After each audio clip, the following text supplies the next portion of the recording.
You are going to listen to a talk about library system. First, you have some time to look at questions 1 to 4.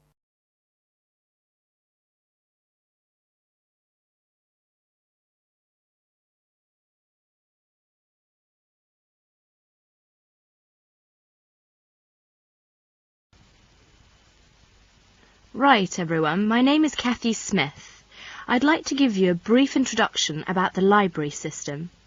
Every good student should learn how to use the library. If you have to do a research project, the library is the place to go to for information. Libraries contain books and periodicals, magazines and newspapers on many different subjects. To find the information you need, you must know how to use the library. All libraries are organised in much the same way. Every library houses a collection of books. Many libraries also have periodicals, films and records. All the books in a library can be classified under 2 main categories, fiction and non-fiction. Books of fiction contain stories that were made up by the author. Books of non-fiction contain factual material. When doing research, you use non-fiction books because you are looking for factual information. All the fictional books in a library are grouped in one section. They are arranged alphabetically by the last name of the author. Many libraries also label the spines of all books of fiction with the letters FIC or F. All libraries have a system for organising and classifying non-fiction books. The most widely used system is the Dewey Decimal System. It was designed by an American librarian named Melvin Dewey. It is called a decimal system because it divides all non-fiction books into 10 major categories. These are further divided into subdivisions. Before you hear the rest of the conversation, you have some time to look at questions 5 to 10.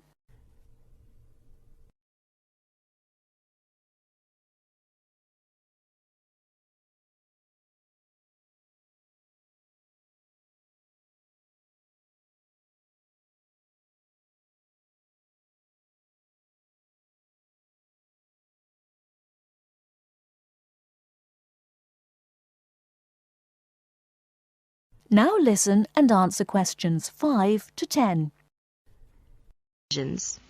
For example, all science books are numbered from 500 through 599. Each different field of science has a number within the 500 category. For example, astronomy is 520 and chemistry is 540. The Dewey Decimal System provides a category for every type of non-fiction book. The best way to locate a book in the library is to use the card catalogue. The card catalogue is an index of all the books in the library. Information about a book is listed on cards. All the cards are filed alphabetically and stored in drawers in large cabinets. The card catalogue can help you locate a particular book, a book on a certain subject, or a book by a particular author. In the card catalogue, each book has 3 cards, an author card, a title card and a subject card. The author card is alphabetized under the author's name. The title card is filed alphabetically according to the title of the book. The subject card is filed alphabetically under the name of the subject of the book. In many university libraries, they use their own Biblitus cataloguing system or the microfiche system. Both of them list publications under author and title, and both are very easy to use. Now let us see the reference books. We all know that reference books make up an important part of a library's non-fiction books collection. They contain facts and information about any subject you can think of. Reference books are not meant to be read from cover to cover. You should use them when you want important facts and information about a particular subject. Let's see some major types of reference books. First, dictionaries. Dictionaries are books that list and give the meanings of the words in a language. They also give the pronunciation of words in a dictionary which are listed alphabetically. Second is encyclopedias. Encyclopedias are reference books that provide factual information about people, events, places and subjects of lasting interest. Each article is written by a specialist on the topic being discussed. An encyclopedia usually consists of a number of books arranged in a set. The volumes are arranged in alphabetical order according to the topic of each article. Letters are stamped on the spine of each volume to indicate the alphabetical rang of the topics in each volume.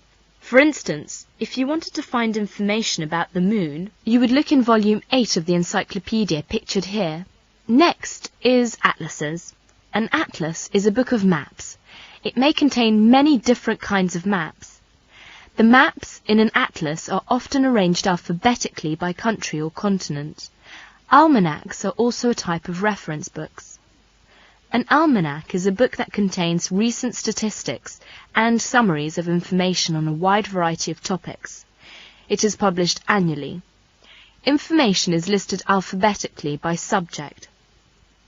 Indexes are alphabetical lists of names, titles and subjects that tell where information about each can be found in other publications. For example, the Reader's Guide to Periodical Literature can help you find magazine articles that have been published about a particular subject. It will give you the names of publications that have carried articles about the subject, the dates and volume numbers of the particular issue in which the articles appeared. You should be aware that reference books may not be taken out of the library under any circumstances. They are used only in the library. That is the end of part 1. You now have half a minute to check your answers.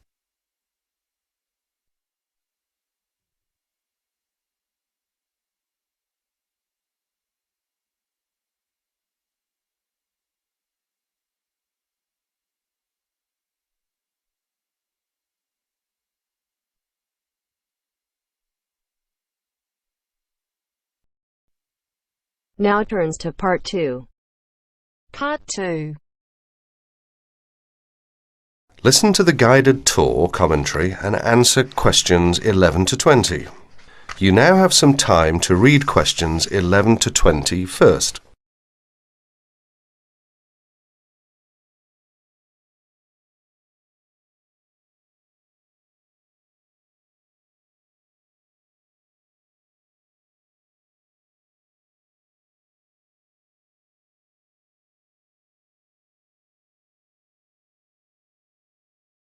Welcome to the library tour. We'll begin our tour of this level of the library here at the entrance. Then we'll go in a clockwise direction. So, first of all, over here on the left, next to the entrance, is a touchscreen information service. These computers can be used at any time to get general information about the library and how it works. In front of the touchscreen information service are the catalogues. As you can see, it's a computerized catalogue system and it's very easy to use.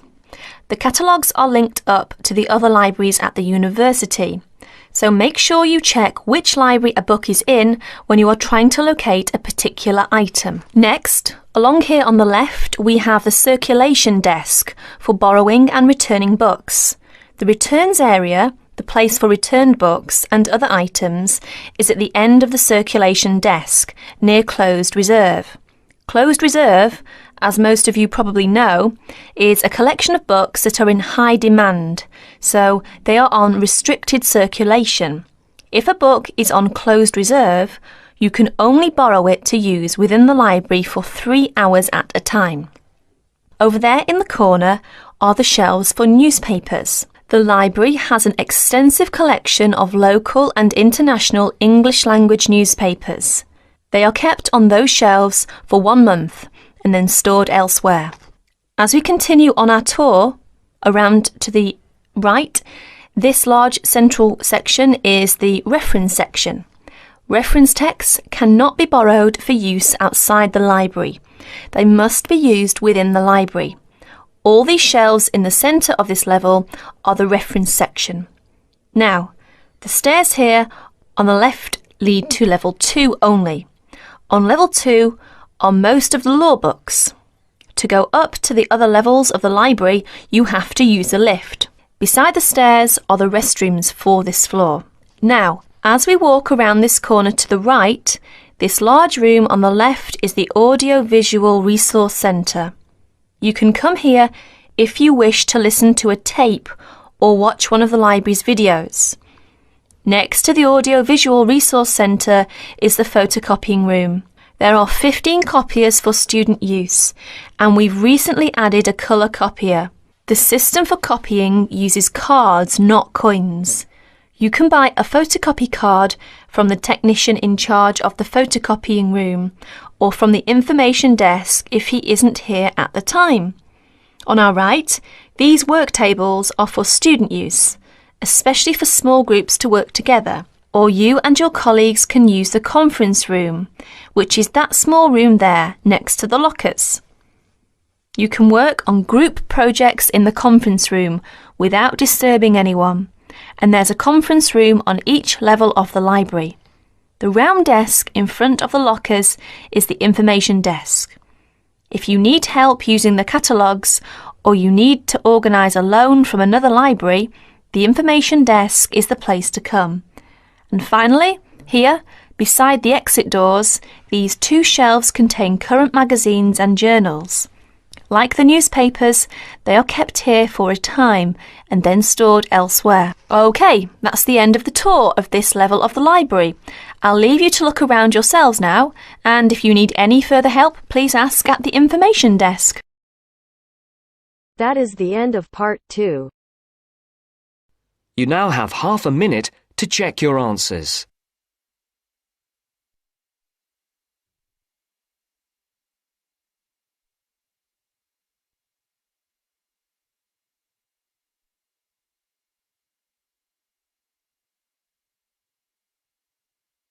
Now turns to part 3. Part 3. You will hear a conversation between Caesar and a welfare officer. As you listen, answer questions 11 to 20. First, you have some time to look at questions 21 to 26.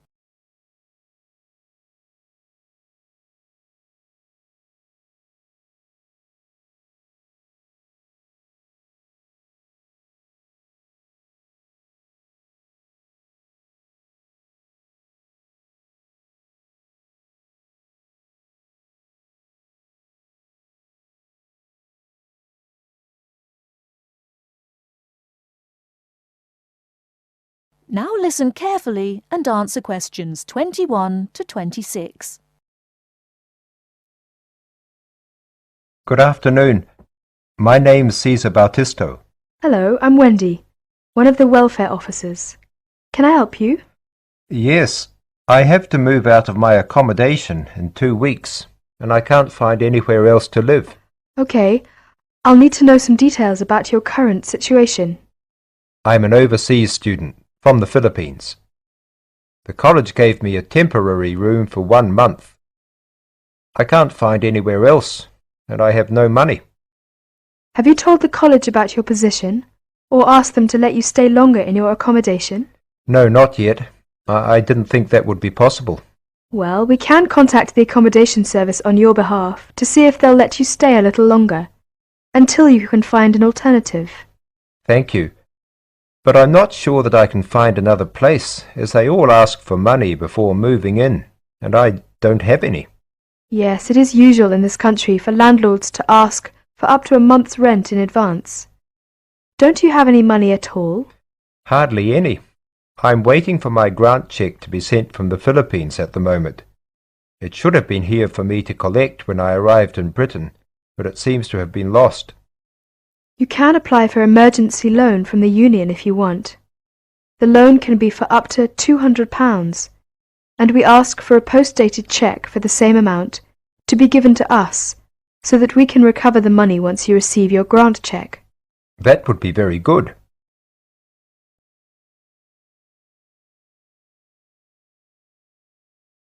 Before you hear the rest of the talk, you have some time to look at questions 27 to 30.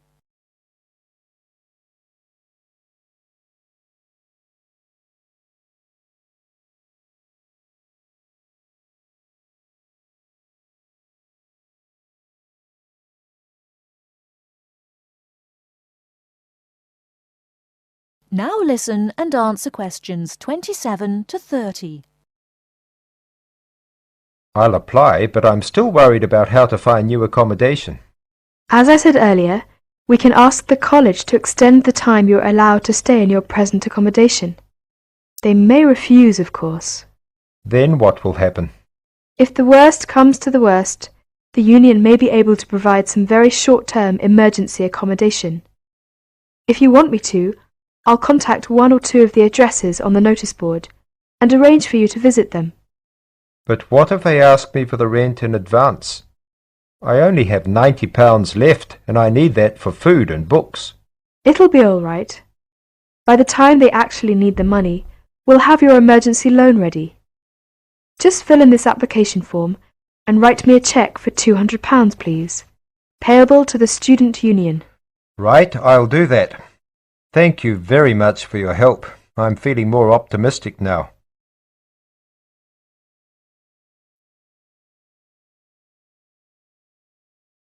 That is the end of part 3. You now have half a minute to check your answers.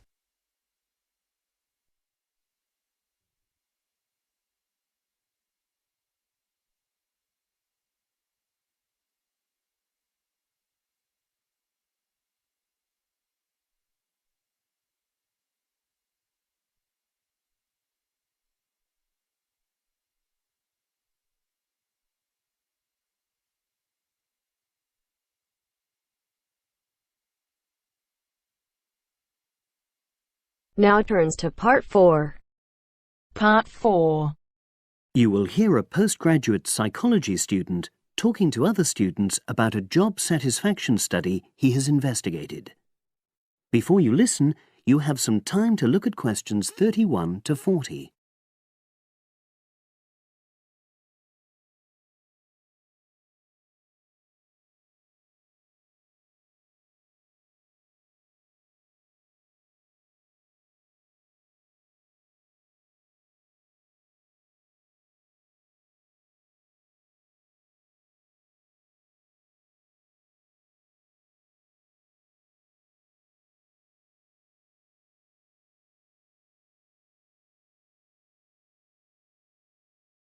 Now listen and answer questions 31 to 40. Good morning, everyone. For my presentation today, I'm going to report on an assignment that I did recently. My brief was to analyze the methods used in a small study about job satisfaction, and then to make recommendations for future studies of a similar kind. The study that I looked at had investigated the relationship between differences in gender and differences in working hours and levels of job satisfaction amongst workers. For this purpose, employees at a call center had been asked to complete a questionnaire about their work. I'll summarize the findings of that study briefly now. First of all, female full-time workers reported slightly higher levels of job satisfaction than male full-time workers. Secondly, female part-time workers reported slightly higher levels of satisfaction than female full-time ones did. On the other hand, male part-time workers experienced slightly less job satisfaction than male full-time workers.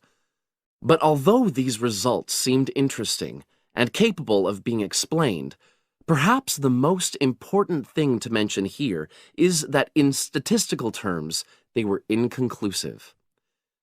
Personally, I was surprised that the findings hadn't been more definite, because I would have expected to find that men and women, as well as full and part-time workers, would experience different levels of satisfaction. So I then looked more carefully at the methodology employed by the researchers to see where there may have been problems. This is what I found.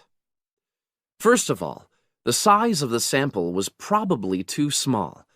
The overall total of workers who took part in the survey was 223, which sounds quite a lot, but they had to be divided up into subgroups. Also, the numbers in the different subgroups were unequal. For example, there were 154 workers in the full-time group, but only 69 in the part-time group. And amongst this part-time group, only 10 were male, compared to 59 who were female.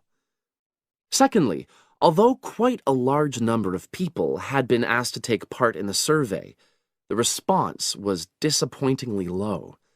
A lot of them just ignored the invitation.